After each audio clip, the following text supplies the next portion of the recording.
Kaya nga viable option yung if Mindanao decides to separate from the Republic of the Philippines. It's a viable option because iniisip lang nila na na to prevent bloodshed and to prevent from being dragged another 2026 budget na 6.7 trillion. It will bring down the whole country. Uutang na naman kayo 2 trillion by the end of 2026, abutin tayo ng 20 trillion ng utang, hindi 17 trillion ngayon by end of 2025. So by next year, abutin tayo ng 20 trillion. Yung utang ang utang ng bawat isang Pilipino ngayon is 153,000, aabutin ng 182,000 next year.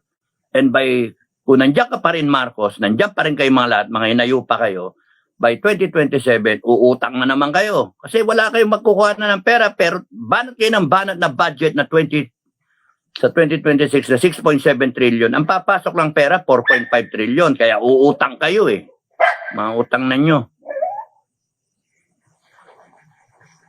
Nakakainit kayo ng ulo kasi kawawa ang Pilipino.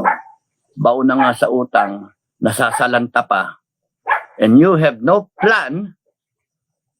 You have no contingency if the big one comes. Pagka nilindol ang Manila, niyanig ng 8 magnitude 8 na earthquake, intensity 8.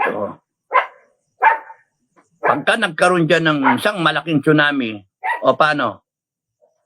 Walang pera Wala ng pera, nasa bulsa na namin lahat, naka-abroad na.